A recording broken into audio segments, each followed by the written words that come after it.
Welcome to the Haven Hubcast, a place to learn what business leaders, owners, and professionals are doing to navigate and grow in today's market. Hear from industry experts on everything from marketing, leadership, financing, and more. Brought to you by Haven, a co-working space where you can connect, create, and get stuff done.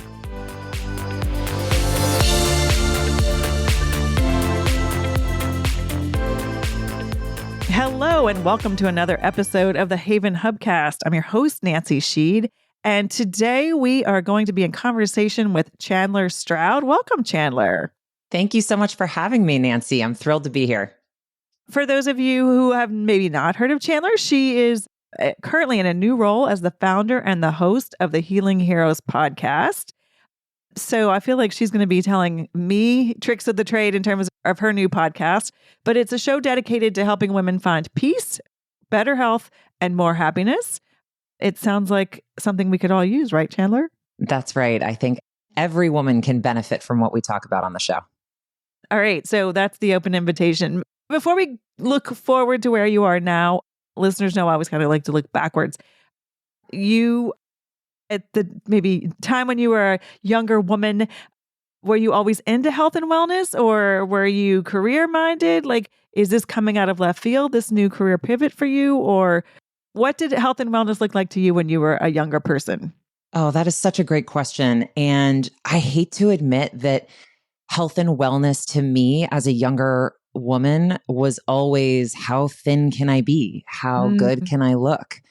And that really was the extent of my health and wellness. I worked out, but for the pure benefit of vanity and looking good and trying to fit in my clothes and lose those 20 pounds I could never seem to lose. My weight was something I battled in childhood and was always this little, I would say, part of that imposter syndrome, not just personally, but professionally too, and really impacted my confidence. So I did eventually join an accountability program in my 30s, actually, after my second child. And that really taught me the value of showing up for myself and moving my body each day. And I think that's really when the health and wellness focus came into light in a small way in the background of all of the other things I was doing.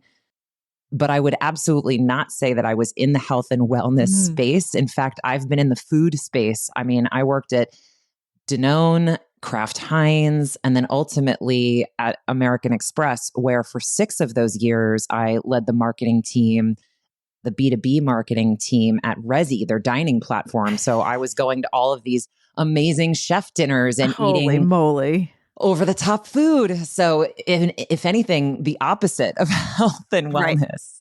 Right. Well, and sometimes we have to go completely the other direction. So you've touched upon sort of what your original journey looked like going into corporate. It's not, if I understand correctly, going into marketing and in the, CPG in the food space and then in the actual food service space.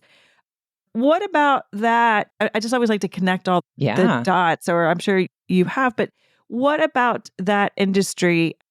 Was it more the marketing, or was there something compelling about the food and the food service space that was interesting to you? I think, it's interesting. I was at business school in Pittsburgh and I kind of fell into the first role I had at Kraft Heinz. And I think the creativity that was afforded to me in a marketing role in CPG was really appealing. And then when I left Pittsburgh and came up north to be closer to family and ultimately settle down, it was easy for me to make that transition into another food-based CPG company.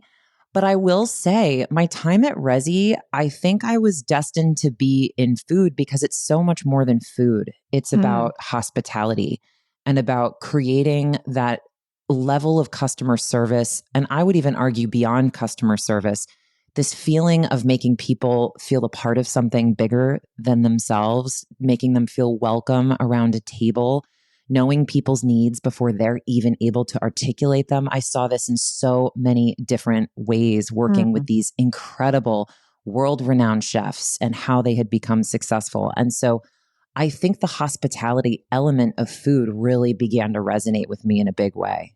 I love teasing that part out. And also shout out that you had creative freedom in the CPG world. That is not always the case, right? Like that is not always guaranteed in these bigger, yes, in a startup world, but not always. I mean, I've know people in the innovation space, and that's tricky. So I'm glad to hear that that was a bonus for you back in that space. Yeah, absolutely. And hey, I mean, I was in financial services. Working for a bank and finding that kind of flexibility was a challenge, but made it fun, right? Yeah. It was so much fun to get scrappy and find really innovative ways to get colorful and out there with our messaging. So that is part of the reason that I stayed for so long. I want to now go back to the hospitality because that's one of my sort of favorite things. And I would put right up there kind of in my value system. Have you read Unreasonable Hospitality? Of course. Yes. Okay, got it. I just saw he's got a new one coming out. But to your point, like that experience beyond the food, I can almost have bad food and a great experience, and it still gets the 5 stars from me. So I love that you call that out. And it's also dips into culture and community, right? Like what have you created in that environment to make people feel welcome and everything else? It sounds like you were enjoying it. So walk us through the point of you're working. It sounds like you've now had kids. You're in the throes of, the middle career or early to mid career. And was there kind of a hatchet that came down of like, that's it, I'm done? Was there one moment, or was this kind of a slowly building arc to making a decision? It's a great question. And I think there were a lot of factors. What I will say is, so I think it's twofold. One, at the point that I made the decision to leave, my father had gotten very ill. And as I have learned in the last year on my healing journey, we don't just digest our food, we digest our emotions. So those emotions tend to take up physical form and residence inside our bodies. And so I felt physically unwell at a point because of the stress and overwhelm that I was navigating and managing, not just professionally, but also personally during that time frame. And that came to a head. And I said, okay, I've been dealing with this digestive discomfort my whole life. It's reached this boiling point. I really need to figure out a way to address this once and for all. So that was part of the story. I think the other piece of the story is, so often I hear women say, when I lose the 10 pounds, I'll be happy. When I buy the house, I'll be happy. When I get the guy, the job, the car, whatever it is in your life, I will be happy. I had reached the point where I had 2 beautiful children, a husband I adore, a town that I absolutely love, and the title and job I had always dreamed of. And it wasn't enough. There was something inside me that said, you have achieved everything you've ever dreamed of. Why aren't you happier in this moment? And so I think that realization, coupled with this physical breaking point of my body starting to scream, pay attention, was really the catalyst for me starting to go deeper and investigate what was really going on underneath the surface. Thank you for sharing your very vulnerable journey. And with regard to the physical breaking point, it sounds like at that point, did you know it was more than physical, right? Were you suspecting it, or did it take some sort of peeling to uncover and say, oh, did it take hindsight to sort of be able to look backwards? Or I'm sure tons of work to get to your pain. So really the latter. I was actually on a business trip out to Aspen Food and Wine Festival out in Colorado for Amex. And I was in JFK and I saw a book from afar. And I don't know why this book called to me in that moment. Maybe I had heard of it before, but I saw it on an end cap, kind of an end shelf. And I just went and picked it up and decided to purchase it.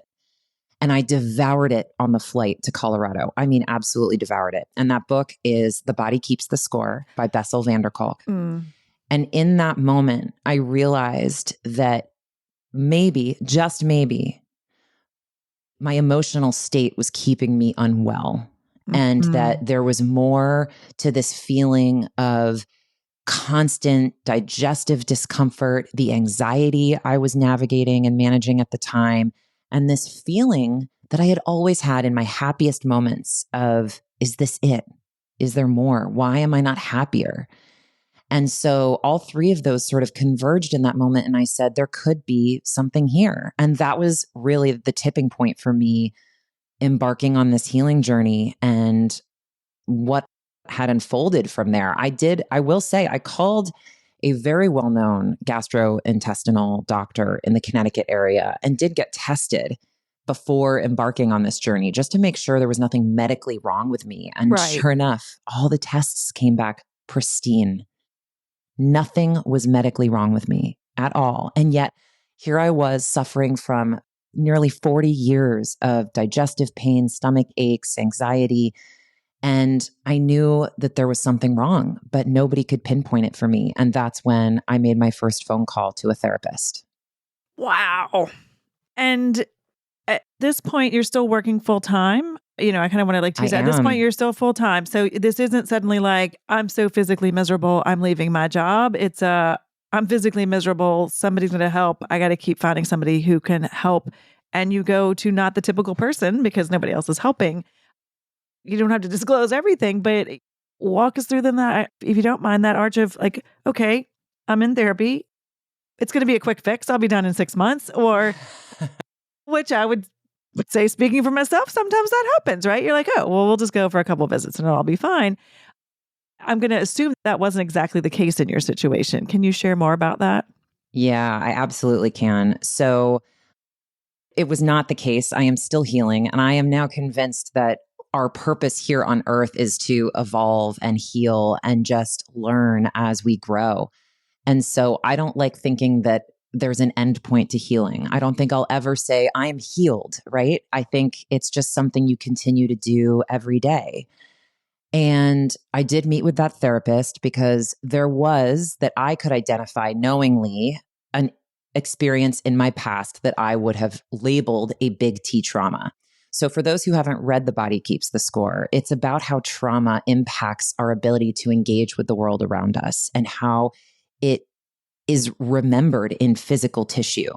So not only does it impact your ability to engage with the world around you, but it also manifests itself in physical illness when you've experienced a trauma. And just for listeners, I would quickly say trauma is so often thought about as what happens to you. But it really isn't. Trauma is less about what happens to you and more about how you experience what happens to you. It's an emotional wounding. And the reason that is important, especially I would say for female listeners, is because yes, those big T traumas that you can name, abuse, rejection, abandonment, grief, loss, those are of course huge traumas that you're going to need time to process. But I think what women overlook so often are those small T traumas. The small T traumas are the things we don't think are a big deal. But guess what? I would wager that you picked up and developed deep-seated beliefs about yourself as a result of those situations. They can be something as simple as being left out of a group of girls at school, not being invited to a party. Maybe your parents took your sibling to vacation because you were too young and left you behind. No bad intent, but you internalized that.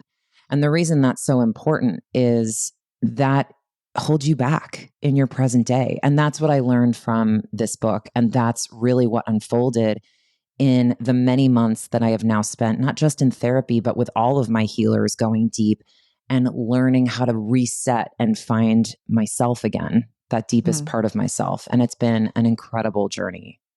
You mentioned your other healers. We know that you did leave corporate. You did say, wait, put the brakes on. Things have to look differently. Did that come about easily, or was it kind of that's a big decision to make in the name of healing, but also it sounds like it was life-saving. It was in so many ways. And my company at the time, American Express, was so incredible about this process because once I started doing the work, I really was seeped in it. It was really tough. I found at one point, I just didn't feel like I was doing a good job leading my team because I was so focused. I'd be like at an acupuncture or EMDR session and then having to jump on a conference call. And you need time to give yourself time to process those sessions. So I was doing myself a disservice in my healing process, and I was doing my team a disservice by not being fully present for them. So I approached my boss and I was just completely honest. And I said, look, I'm not fully here and I'm not fully there. I would love to take some unpaid time just to like really focus on me. And she listened and was great. She said, I think actually this qualifies as FMLA. You should see if you can take a paid leave. And it did. And so I Right. took the FMLA. Amex is amazing with benefits and supporting their colleagues. And after that period was up, I had a conversation with her and I just said, I think I'm meant to do something else. And she was rearranging some roles on the team and we parted ways in the best way possible. And I feel really good about the experience. And it was a leap of faith, but Huge. once you reconnect with yourself, like your true self, and you know why you're here, what you are meant to do in this lifetime, you cannot unsee that. And once you lean into that and remove the resistance, incredible miracles start unfolding. This is a deep breath. This is the audible deep breath as we're processing that information. Chandler, you mentioned the heroes. So this is not a singular individual journey for you. The podcast is called Healing Heroes. You're going off in a new direction. How did you sort of seek out or find your community? Or is it, as you said, once you saw this, suddenly all these wonderful people started showing up? Did you seek them out? What did building a community look like? It was a little bit of both. So it started with my therapist and my acupuncturist who was referred to me by a friend. And from there, it was like one led to another, led to another. I was just curious. I was trying new things. People were suggesting things. And so I just started trying everything. And it was one early morning in January of this past year, 2025, that I woke up at 4:30 in the morning with a start. I went to bed with no inkling of a podcast vision, no idea what I would be doing, that I was going to leave my job. I went to bed and woke up at 4 a.m, wide awake. I grabbed my computer, went downstairs and started typing, and 12 pages of content just flowed from me. And the whole concept came to light. I had written, here's our mission, our objective. I'm going to do this through the format of a podcast because this is the easiest way to connect these incredible heroes with women who need to feel empowered to make these kind of changes for themselves in their own lives.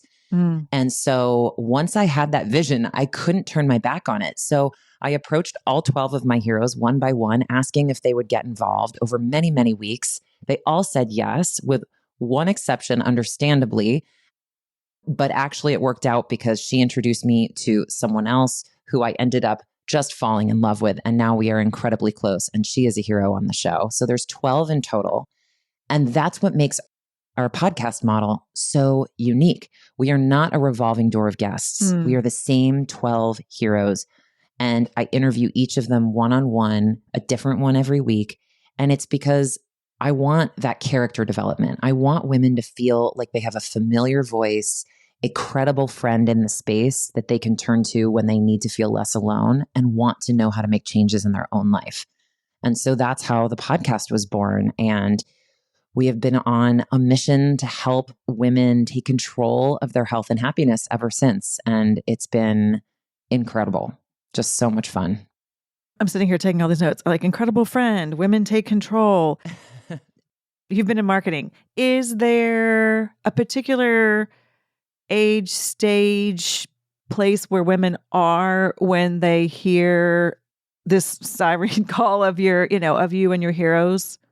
I love that you asked this question. No one has asked me this question yet. And yes, absolutely. So I will tell you, I've had 18-year-olds email me telling me that they love the content and they feel seen by it and all. And that's great. This really, even men can truly get something from these episodes. However, I am talking to women 40 to 55. Okay. And the reason I care so much about this demographic is because I don't think enough of media is speaking to them. We hear so much for young mothers just starting out, right, in their 30s. They're still striving. They're still trying to achieve that promotion, achieve that lifestyle, buy the house, right, have all the kids. So they're still in growth mode, right? Beyond 55, there is such a light now being shined on menopause. And I think women at that age, you just have so much more clarity over what matters in life. And Hopefully. Yeah, hopefully that's the Hopefully. hope. But I think 40 to 50, especially, like these are oftentimes moms with school-aged children who are deep holding a mental load, right? Trying to work in a very high pressure job. Or even if not, even if you work inside the home, you're involved in your community, you're juggling a million things. And You just came through COVID. You just came came through through, collective crisis, right? right? Like I don't know how anybody did that with young children I that now don't have kids in either. middle school or high school. Sorry, I don't know how you did it. I It's don't. incredible. I totally agree. And I think at that age, that is truly midlife. And at that age is when the physical symptoms often reach their boiling point. So many women are like, I can't handle the anxiety anymore, or they hurt themselves, or something breaks. And it's their body saying something has to change. I can't hold what you're stuffing down. And Mm. I think that's just, this is the time. I mean, that was my own experience. And I've talked to so many other 40 something women who are also going through something similar. Very powerful. So you're in growth mode. Mm. How do people find your fantastic podcast or connect with you? You can find our podcast on any podcast platform. Great. The Healing Heroes podcast. We do have a website. If you want to learn more about all of the approaches we talk about on the show, Meet the Heroes. We have so many great resources there. You can go to healingheroespodcast.com or simply follow us on Instagram at Healing Heroes Podcast. We are a source of inspiration, lots of great information, and we always tease each week's episode so you can get a sense of what we'll be talking about. Awesome. And we will put all that in the show notes as well. And Chandler, the quick shout out, our Haven connection is that you will be part of the Health Summit later on this month. But if by the time this airs, it may have been this past month. So thanks for being a part of one of these very important programming pieces of Haven. Thank you so much. I can't wait. It's going to be a great event. We'll be handing out little wellness kits. So make sure to stop by. Awesome. Awesome. Chandler, thanks for your time, for your inspiration. I've got lots of quotes that I've been writing down here in terms of takeaways. So thank you for sharing your story so candidly and vulnerably with us. It's an inspiration. Thank you so much, Nancy. It was a pleasure to be here. And thank you for having me. And that's another episode of the Haven Hubcast. Hopefully you like what you hear and will give us a review, subscribe, and share with a friend. Thanks for listening to the Haven Hubcast, a place to learn what business leaders and owners are doing to navigate and grow in today's market. Please leave a review on Apple Podcasts and subscribe on your favorite podcast app. Haven is a co-working space and virtual community located in the heart of Fairfield County, Connecticut. Haven is a hub for business owners and professionals to connect, create, and get stuff done. Find out more about the Haven community online at haven.com. That's HAYVN.com. Haven Hubcast is produced by Sound Advice Strategies.